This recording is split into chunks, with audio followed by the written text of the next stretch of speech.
Should you buy the new Gibson Firebird Platypus? Stick with me to the end because I'll tell you.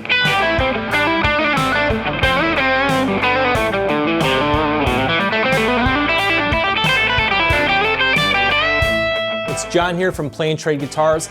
I love the Gibson Firebird, and while it's been out of production in Gibson USA for quite a while, I'm thrilled that they brought back an iteration of the Firebird with the new Firebird Platypus. I'll break down the specs for you. I pulled the guitar apart on the bench. Of course, I'm going to plug it in and play it. And stick with me to the end because I'll give you my honest, raw reaction to playing this guitar. I'll tell you how it differs from a historic Firebird. Here's a 1964 Firebird. And I'll tell you if it's worth your money. I'll even give you great alternatives for every budget if you're in the market for a Firebird. And they are so cool aesthetically and sonically. Nothing's like a Firebird. I think you should own one. In fact, it's in the logo. So I love Firebirds. You can see I got a wall of them behind me. If you're in the market for a Firebird or any other gear, click to buy new gear using our link. You'll find that pinned in the comments or down below in the description. You'll get fast free shipping and easy payment plans when you use that link and you help me make these videos. And one more thing, if you're watching this on a TV, go ahead and scan that QR code and you can shop using your smartphone. All right, without further ado, let's break down the brand new Gibson Firebird Platypus. I'll tell you everything you need to know and we'll decide if this is the right guitar for you. Let's get started. To compare what we mean when we say a traditional Firebird to what the Platypus Firebird represents, here's a 1964 Firebird. You're gonna have this reverse headstock, which is iconic, with banjo tuners, and it's really strung like a left-handed guitar but for a righty, and it's got this multi-layered headstock too, which is beautiful. But here's the real key, here's the number one thing. This neck and this cricket bat of a bump out in the body, which you can see from the back, is all one piece. This is all neck through construction with a laminate of 9 plies made of maple and mahogany that goes from the neck all the way through this body. And then attached to that are these mahogany wings, which are simply glued on. All right, so here's the Platypus, and let's talk first about the headstock. This is a non-reverse headstock with the mini Grovers, 6 on a side, so it's gonna string like a typical right-handed guitar. The Platypus headstock design is much simpler. It's just a flat headstock. And the thing about this guitar that's so different than a traditional Firebird is that the neck here is all mahogany, and they're using set neck construction here on an all mahogany body. You see this bump out? It's purely for show. This is just to approximate the look of a traditional Firebird. This is not made the same way with that 9 ply of maple and mahogany. This is a more typical set neck Gibson construction consistent with the way that they make most other Gibsons. So it does not have the most unique attribute to me of a Firebird, which is that 9 ply neck through body construction with the mahogany wings.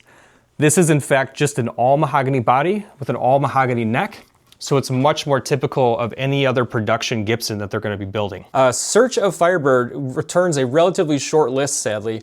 You can go for this Epiphone at $499 up to the highest price, which is now this new Gibson Firebird Platypus, $24.99. I'll break down all those options soon, but let's talk about the Platypus. $24.99 in vintage cherry, tobacco sunburst, or ebony. I really like the vintage cherry, like the example I have here for you today.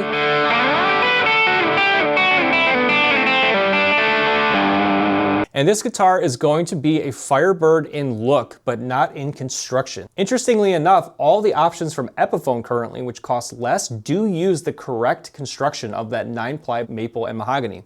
So let's break down those options real quick just so you have a comparison. The Epiphone inspired by Gibson Custom are great options. You have the 1963 Firebird 1. I like the Inverness green. Here's probably the closest you can get now to a Firebird 5 is the Epiphone 63 Firebird 5. It's got all the correct construction. If you want a Firebird on a budget, check this out. You can actually save $150 right now using our link, or you can scan this QR code.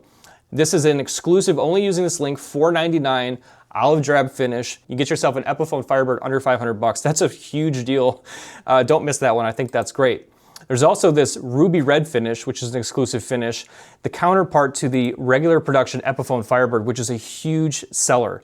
And again, the cool thing about this guitar is that it has the correct construction for a Firebird, that neck through body with the 9 ply maple and mahogany, unlike the Firebird Platypus.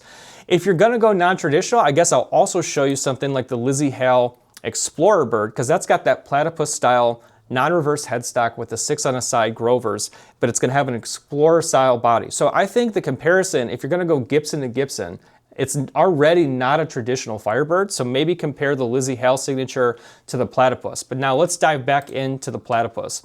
This Platypus is going to have reissue Firebird pickups. Flipping these over, you can see a long neck tenon. We're at 6'8" in bridge, 6'9" in neck, 3/4 combined. You can see that deeper routing. The guitar feels light. We'll get a weight in a second. All right, so all hand wired under the hood here.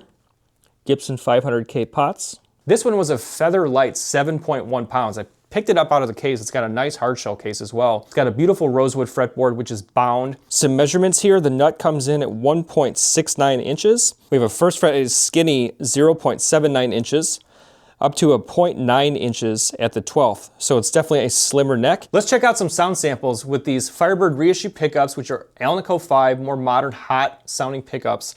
I'm really excited about that combination. I think those are gonna sound great. I'll give you cleans and dirty it up before I give you a full performance behind a track. On the other side, stick with me because I'll give you my honest raw reaction and a final score, so don't go anywhere and drop a comment as we go. Let's make this thing sing. I love the Firebirds. Let's see how the Platypus holds up, even with that non-traditional construction, and you can let me know what you think on the other side. Let's do it.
All right, what did you think of the Gibson Platypus? Maybe I'm the only one who really cares if the construction's different or not, because I'll tell you what, this guitar played and sounded fantastic to my ear. It was a joy to play. You stuck with me to the end, so I'm gonna give you my final score, and I break that down in 3 main categories: overall playability, overall sound, and overall value. I will tell you, if you haven't hit subscribe, do me a favor, hit subscribe, because we're giving away a Gibson Les Paul to one of you when we hit 100,000 subscribers. To win that, hit subscribe now, turn on notifications, and sign up down below. And if you are shopping for a Platypus or any other gear, man, I'm feeling inspired after that one. Use our link. You'll get fast free shipping, easy payment plans, help me make these videos. It's that easy. Or scan the QR code if you're watching on a TV, shop on your smartphone. All right, here's how I'm gonna break this down. Overall playability. One of the joys of this Firebird, it's super lightweight, it is super resonant, and obviously getting all the way to the top of the 22nd fret is no problem with these cutaways. So the full gloss finish feels great in my hand. The slim neck, it comes in real slim at 0.78, 0.79 at the first. So it's just a joy to play. It's fast playing. It really didn't fight me, and the construction was flawless. In terms of overall playability, especially with that lightweight, just that singing character, I'm gonna give it a high score on playability. I'm gonna go ahead and give it a 9.0 on overall playability. When it comes to overall sound, it's interesting with these reissue Firebird pickups, they do sound quite a bit like a Firebird. I don't know if it sounds exactly what I have in mind. The older Firebird pickups will typically at a multimeter read like 21, 22, 23, very hot. These reissues read about 7, so I don't know if they're meant to be more of just like mini humbuckers, kind of PAF style humbuckers, but they do sound really good. I think this does have a hybrid sound character between what I would think of as a Firebird and a more traditional Gibson kind of set neck sound with the mahogany construction. But you can let me know what you think.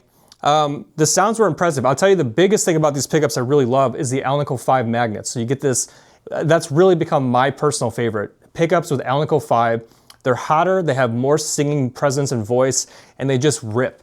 So in that regard, these really delivered. I'm gonna go ahead and give it, I'll give it an 8.7 on overall sound. And here we go. Here's when it comes to value.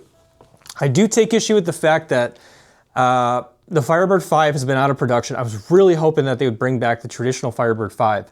And at $24.99, to use a guitar that features the construction of what used to be called the Firebird Studio, which is basically just labor and material saving because they can produce us on the line with all the other regular Gibson USA guitars with a set neck. I think it's a shortcut. Honestly, I'm not thrilled about the price tag of $24.99. It's one of the reasons I showed you the other alternatives on the market. You can actually get a closer approximation to a true Firebird, in my opinion, from Epiphone right now, amazing enough.